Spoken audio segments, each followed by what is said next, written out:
Welcome to CTO Think, a podcast about leadership, product development, and tech decisions between two recovering chief technology officers. Here are your hosts, Don Vandemark and Randy Burgess. Hey, Don, it's been a while. What's going on? Yeah. So been away from the office, been away from home for over a week recently. Saw you up in Atlanta. Yes. We had a good time in Atlanta, and then I traveled on from Atlanta to Phoenix for a conference on retail facility maintenance. One of the most exciting fields that anyone can be a part of. So that's for Construction Specialties, which is the company that I am COO of and run regularly. So we were up there trying to make some connections, and I was also just investigating how everybody else does things. How about you? Well, it's like, I guess we have to explain to the listeners a little bit, like, why have we not been producing our shows the last 2 weeks, which seems like it's been a month, but it really hasn't been that long. Well, like, I am in the middle of a move to Kansas City from Chicago, so I'll have more details on that soon. But suffice to say, I've been overwhelmed with planning for a big move. Job-wise, everything's been pretty stable, but from the life side, it's been a big mess of things. But Sure. yeah, I was up in Atlanta with you for kind of a recreational trip with some other friends of ours. And, one thing that we did is we hung out together on Tuesday before we left town, and we were talking about a product we're working on called Chasms, which we've been talking about on a different podcast, This Old App. And what I wanted to do was bring that discussion and bring it into the CTO Think realm. So this is not a Chasms project discussion specifically, but it's more of a high-level management discussion around build versus buy. And for folks that don't listen to This Old App, Don and I have been working on a product called Chasms, which is basically the ability to have SMS discussions or communications funneling into a single chat room for a dispatch team of people. So I guess the best way to explain it is, if you were to just if you had 3 people in an office talking to a bunch of field workers that all use SMS, you would have 3 phones on the dispatch side, and you would have one-to-one communications with, let's say, 15 field people. And you would have the problem where the 3 people in the office would not know the communications that each other was doing.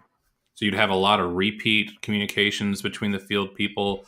You'd have people not with a lot lacking context. And what we built for your firm was an application that plugged into Slack and allowed for those SMS communications to be visible to everyone in the dispatch office. Right. So from there, you and I have been talking about the expansion of Chasms into other areas of the business. And that then tied into, we're mainly talking about work orders and image tracking and that kind of thing. Right. And so then the discussion went to, well, there are companies in the marketplace, software companies, that are providing full service, SaaS products, software as a service type products that will do many of these things. And so you, over the last week, went to a conference and started doing tours of these SaaS products. And so where we are now, and this is what I'm wanting to talk about, and which I'll let you talk about, I won't talk the whole time, is build versus buy. What have you seen in the marketplace versus what you and I can code and improve your business and maybe sell to other people as a SaaS product. What are your thoughts on that as a manager? Sure. So, just as an aside, one side effect we've also seen from the use of chasms is it's a single number we can also give to stores to say, hey, you opened up a work order because somebody hit the side of your building. Would you mind going and taking a couple pictures and texting us? So that's a real beneficial side effect we've had as well. We could easily have them text it to one of us, but by doing it this way, it goes to everybody. Amazing. That's great. Yeah. So that the use case does not go away.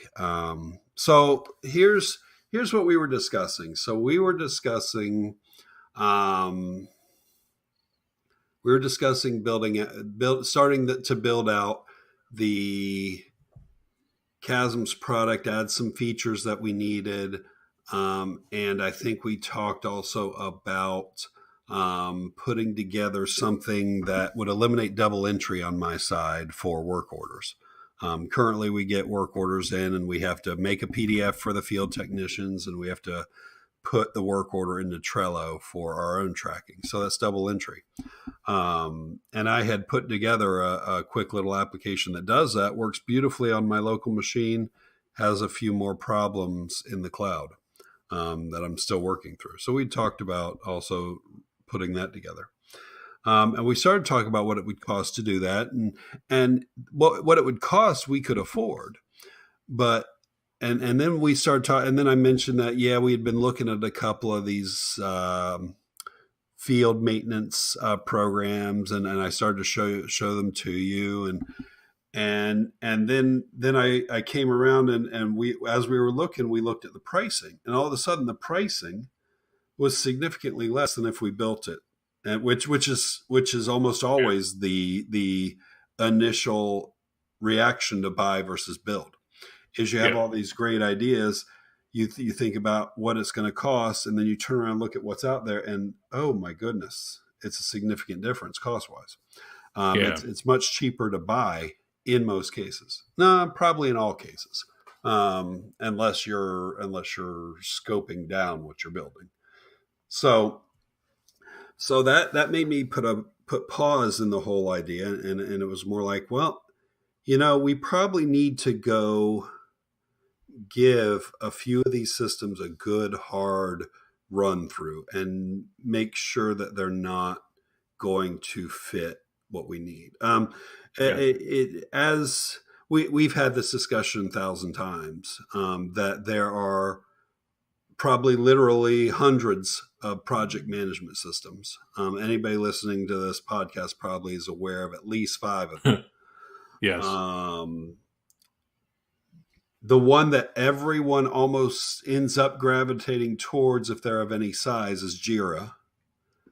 But nobody goes to JIRA and says, oh my goodness, I love this. This has saved us. It's more like, it works. It's more like it does a lot of the things we need it to do, but boy, is it a pain in the neck. So, and like I said, we've used a bunch, as almost any developer who does any project management has done. I've had grand delusions of building my own project management system to run my projects my way.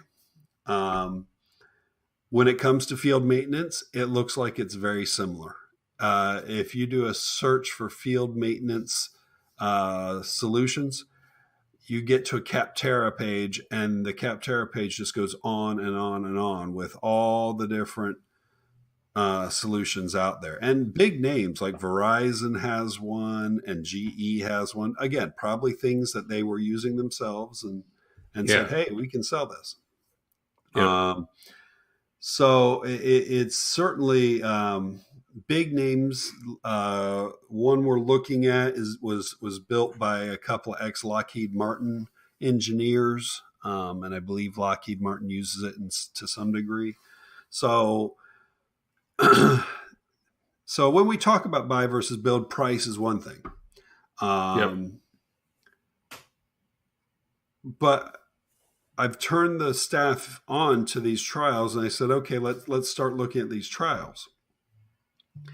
And I set that all up Tuesday or Wednesday this week, and on Thursday we spent an hour or so going through it and playing around. And at the end of that hour, I heard the same thing from everybody on the staff. It was, why are we doing this again? So it's a wait, what we have works. Yes, we've been complaining about it for 18 months, but it works. And we're having trouble seeing where adding this new tool solves the problems that we're having over here. It just introduces new problems. So all of a sudden that shifts that thing of buy versus build back to, I don't know. If you can afford to build it, maybe you build it just so that you can run at your peak efficiency. So right here, let me jump in, because this is the great debate about buy versus build is not just about cost of maintenance, of building, of coding and all that. Every company, when they don't have technology, your teams, your workforce devises a process to get the job done. And the problem with build versus buy is that build is expensive, but conforms to the process that was existing. And buy often forces the team to conform to whatever process the new product or system service dictates you have to do. And so if you ask your team, what do you guys want us to do? They're going to say, build it, because we don't want to conform to a different process. But the answer may be, hey, like, we need to change our process because we built this process on a whim and it was only meant to be productive because we didn't have any tech. And so I always feel like when someone goes build versus buy, cost versus maintenance, features versus we got to wait for stuff, I always want to go, let's talk about how you do business right now and whether or not your current process is even efficient with or without the tech, because it's not simply build versus buy. It's changing the entire how your team works, which is really at stake, I think. Right. And that is part of the whole discussion, right? Is I've got the team in there doing that, evaluating what we're doing, and they're pushing back because it doesn't fit the process. And I'm trying not to say this yet, but my response is that a bad thing necessarily for us to have to change process? Is that catastrophic, or is that just something we have to get used to? There are certainly things with me working through these packages where I go, yeah, that's not going to be the way we want it. I'll give you a very simple example. And this, if there's one thing that makes me go, maybe we have to stick with what we have. So what we currently use for our work orders is Trello. And for anybody who's used Trello is a card-based system.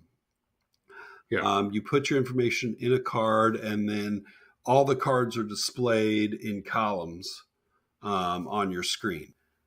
Even on the smallest monitor, we can fit 30 or so work orders on a screen with the city they're in, the scope of work, who's responsible for it, when's it due, what status is it in. We can fit all those things in Trello based on the way we've got set up. We go to these other systems, they're all tabular based. So they're all in tables. Every work order is a row.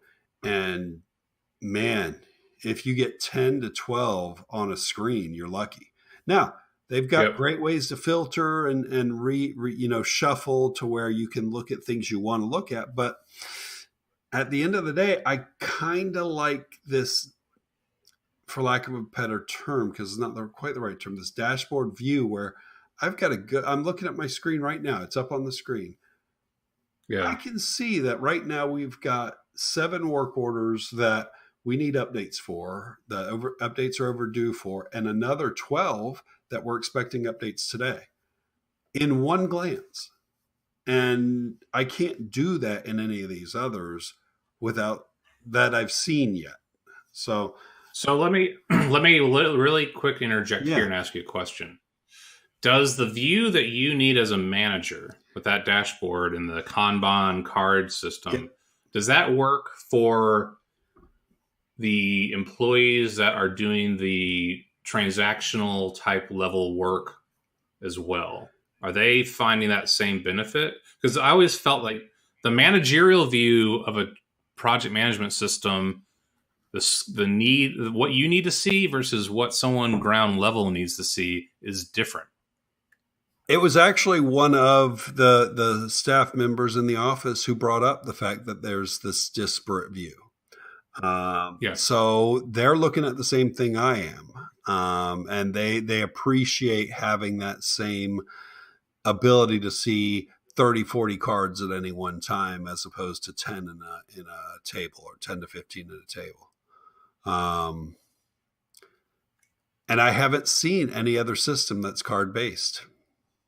So when I envisioned the build part of what we're talking about, I envisioned a card system because it's been working for us. Does that mean that we can't switch to tabular and be okay? No, we probably could. Within a month or two, we'd probably be fine. There would be complaints, and that's the other thing, is trying to figure out how far can you customize these things. Right now, we're looking at 2 packages. Both of them have the ability to generate custom reports, which is great. But the dashboard views for both, one is a little more constrained in what you can customize than the other. So even that a very important dashboard view, if I can't configure that, it's pretty much a non-starter. Because I can already see where the way that these systems set up their work orders does not match real well with the way we do. And for us to change, a lot of the information we're looking for would be available to us on their dashboard, but not everything. And all of a sudden, we've handcuffed ourselves a little. So it's interesting. It's one of these things where if we buy and we buy at the rate that I think we're going to end up buying at, we're talking $2,500 a year. You and I were talking, and just the first few features we were talking about, we had already come up with a number between 3,000 and 5,000. So within just one feature set, we were already more than what we'd pay one of these systems in a year. So just the disparate cost. Now that said, I don't know that it's not easy. So let's get off of what Construction Specialties is doing and broaden it out, right? Because this is a very common question that everybody has. And I'm trying to think of another example that we had from previous employers. Have you run across one? Oh yeah. When I worked at a company called Horizon Cash Management, they had a custom-based accounting system. Basically, what they did is they managed billions of dollars for futures traders, like the cash that these companies needed to be very liquid for their almost daily trades and stuff. And so they stored that money at a bank, Northern Trust, but it's all in one account.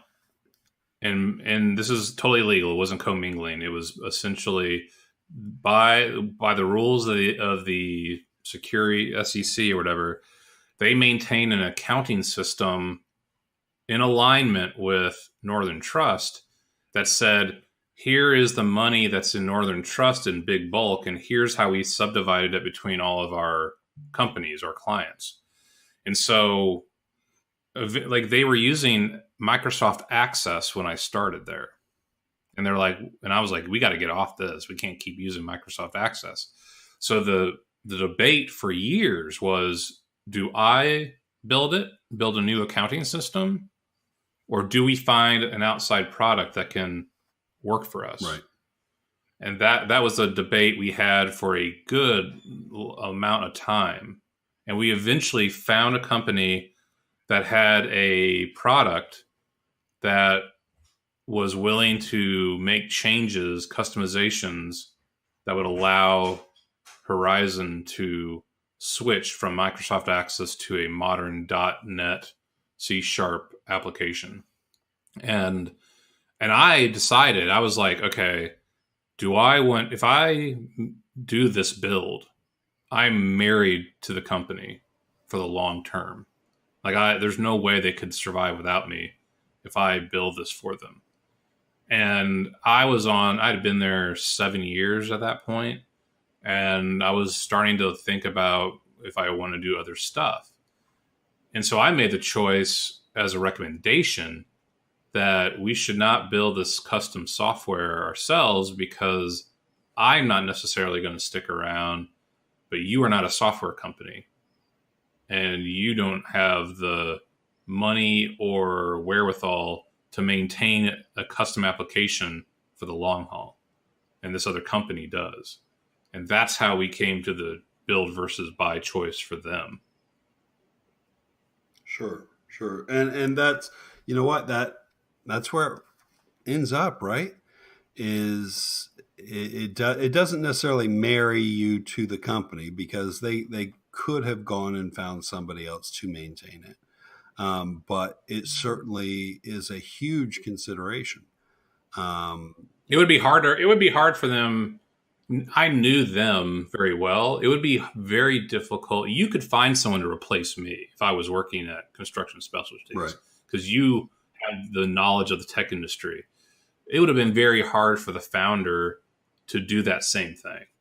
It would, like, finding the right person to fill that role of maintaining a custom application would have been harder for her, I think, based on just her desire to care about tech at all. Yeah. So, and now here's a flip side, is that when you and I talk about build versus buy for Construction Specialties, you are not exclusively thinking about an application only for Construction Specialties. You're also thinking about leveraging it as a resaleable piece of software for other companies too. Right. At least that's what we've talked about. It is. So there's a build versus buy, but you're not completely thinking about it as a CS will end up eating the entire cost in theory over time. It would also possibly be a revenue stream. Right.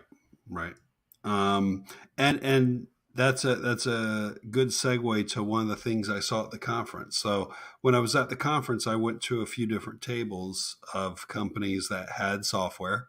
Talked to one who misunderstood what I was asking and was asking if I had installers that could install stuff for them. But in general, ran across a few, and ran this fairly new one where it was a company that was selling this software, and it was a subsidiary of a facility maintenance company, and they had built their own software, and they had refined it enough, and they had people express interest enough that they spun off a technology company just to sell the software. it's funny when you're talking to somebody and you recognize where you could end up being in a few years if you're not careful. Yeah, right. So it's Yep. I don't know if it's a good thing or a bad thing. At the end of the day, the company's focus is facility maintenance. The company's focus is not facility maintenance software. So we'd probably end up in the same situation where we built it, refined it, and then spun something off to go off and sell it. What I have found is in talking to people about chasms, everybody does things their way. So it's hard for me to sit here and justify at least tens of thousands of dollars, if not more than that, of expenses to build a system with the off chance that we might be able to sell it in the future. When in my experience, I can pretty much tell all these companies are doing things differently enough that we'd just be one more package that doesn't do things the way their company does it. And I guess we could make it as customizable as we could, but at the end of the day, there are business processes written in the code that are harder to customize. You can customize front end all you want. It's the business process and the back end that are harder.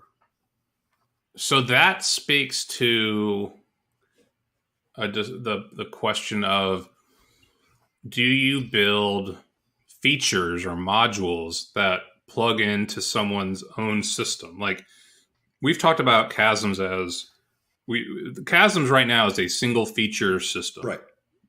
SMS, single channel into a chat room. And then we start talking about how do we tie this to a work order? And then we have to build a work order system. And that's where it kind of goes off the rails. That's the risk is, like you said, everyone does their work orders differently. So if you try to get into that game, you're building a new process for people. And when you sell a process, that's where you have trouble with sales. But chasms as it stands right now is fairly pluggable into a lot of different systems because it stands alone. Right.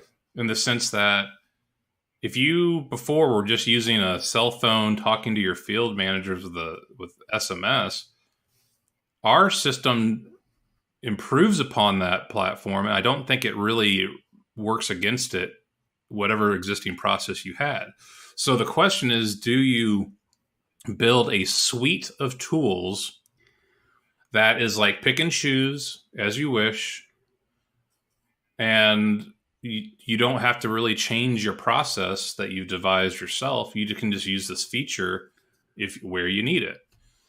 And that's really what I've started to think about build versus buy is, do you build this umbrella type application that takes care of everything? Or do you build these small items like, hey, we do actually have a work order thing, but you don't have to use any of the other pieces with it. Right. It's just really, do you want a single work order system that we leave the API open to interact with other stuff? And if you don't like our work order thing, just you don't pay for it. You don't have to use it. But if you like our communication product, go ahead and you're not tied to anything. You don't have to change anything other than you can knock a few complaints your team has off over disparate communications and stuff. Right. That's what I'm starting to think about for build versus buy is, maybe, I don't know, this is a bad term in the marketplace, but service oriented features. Yeah. But now that you say that, but that's where my head has been for a little while as well. Because one of the first, I won't say the first, but one of the first questions I'm asking all these companies is there an API? And I have yet to run across one that has said no. I have run across one that said, yeah, but in order to use our API, you have to be part of our partner program and you have to have an annual commitment. And it was like, okay. And it's actually the one we're probably looking at most likely to go with, but it's also the most expensive one. You know, it's all these variables. So, but chasms can fit into an API pretty easily. Yeah. But what I don't, what I'm a little concerned about getting into is building all these little add-ons. Yeah. And then if I'm going to build add-ons, why am I paying for the other system? If the system's not going to, because if I'm going to build add-ons, Trello's got a great API. I can just continue using Trello. Then we're back to the build discussion. But that there is something to be said there for, okay, so we build these add-ons, we use them in construction specialties for Trello, and then we start looking at other packages and see what kind of add-on marketplace they have. See what kind of partner system they have to where we might be able to sell the add-ons to these different packages. Chasms is a perfect example because it truly is a perfect example because a lot of these, one of these companies has where the technicians can text message in on a work order, but the process that would be followed is you assign the technician a work order. The system sends a text message to that technician with that work order. That comes across on one phone number. When you send the next work order to that same technician, it might come across on a different phone number.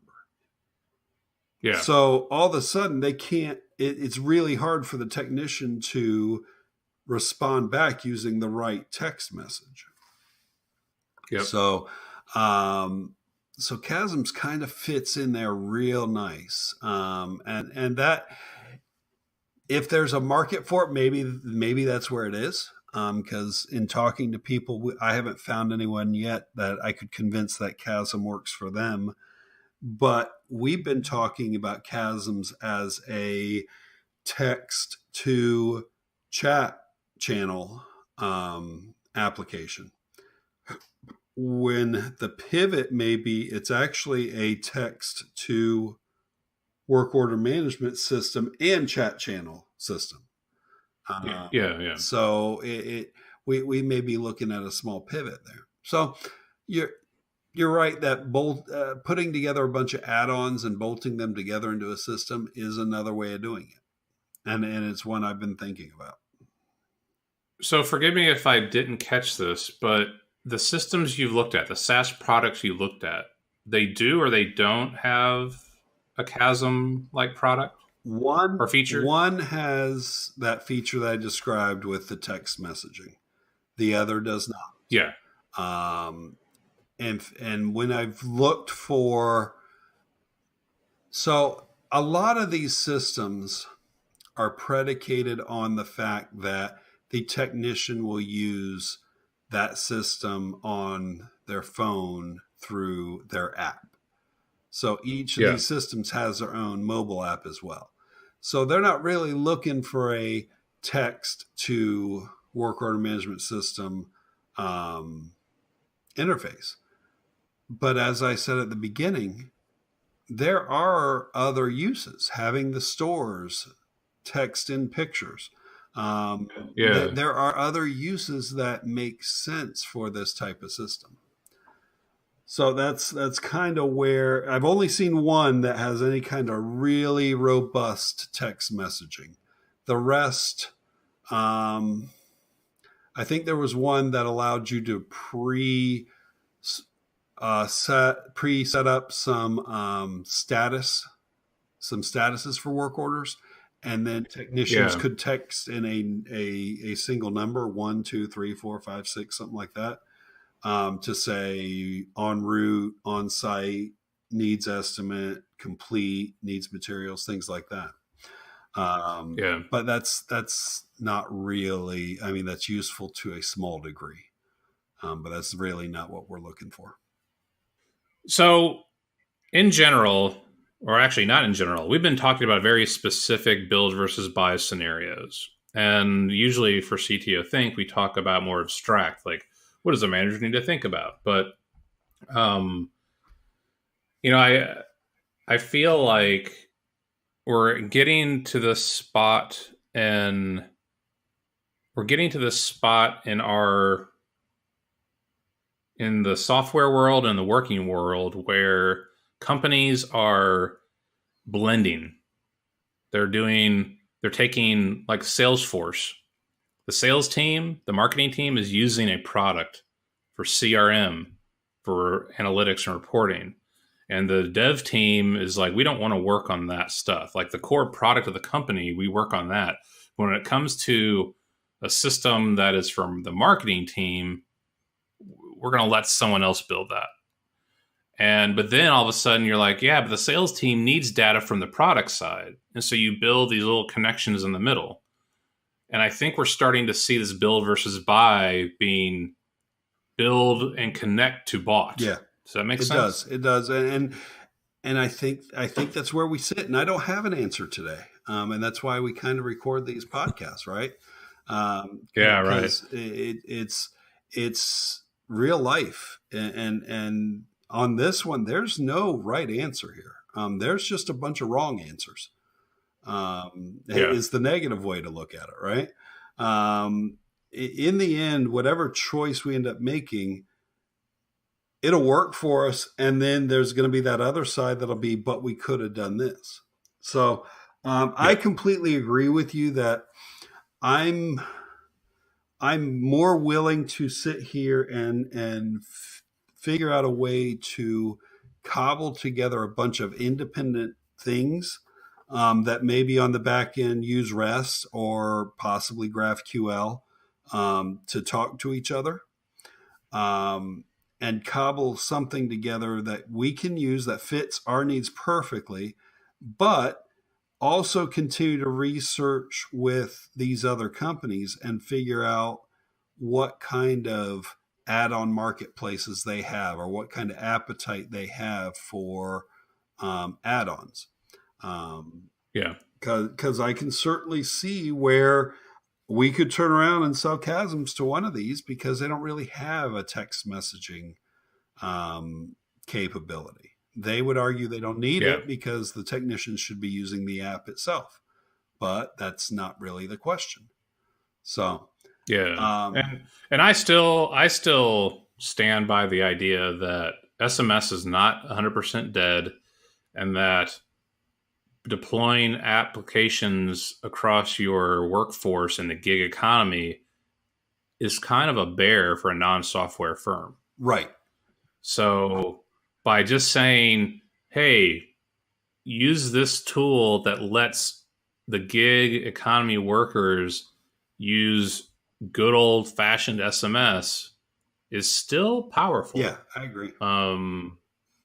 Especially United States is different. There's a lot of countries where SMS is still, and text messaging is big. For sure.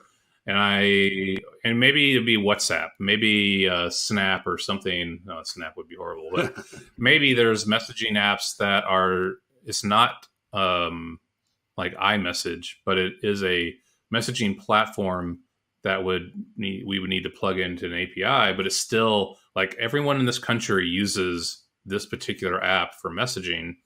How do we extract those messages and make them useful for a dispatch center, that kind of thing? I think there's a play there in my thought process. Sure. But, all right. Well, this is a good discussion. Glad to be back on the horn and talking about this stuff again. For sure. I'll have more updates about moving from one city to another while maintaining the same exact work. And that's an interesting part of our kind of remote-based work lifestyle right now. And we will continue probably talking more in depth on the technical levels of the Chasm project on the This Old App podcast. Available on podcast applications everywhere for those who want to listen. Yes. And also, if you are a listener and you like CTO Think, having reviews on iTunes is critical. So if you could take the time to leave a review, positive, negative, constructive, whatever, that it's helpful. It's helpful for our rankings. It's helpful to get new users. It's helpful to let Apple know people are listening. So please leave a review if you have the time. For sure. Other than that, we'll talk next week. Good. See you later. Thanks for listening to the CTO Think podcast. Show notes and previous episodes can be found on our website at ctothink.com. Reviews on Apple iTunes are always appreciated and help promote the show. Patreon contributions help us to produce episode transcripts, which allow people that are deaf or hard of hearing to access the show. If you have feedback, ideas, or want to be a guest, please email us at hello@ctothink.com. Show music is Dumpster Dive by Mark Wallach, licensed by premiumbeat.com. Voiceover work by meganvoices.com. You'll hear from us next week.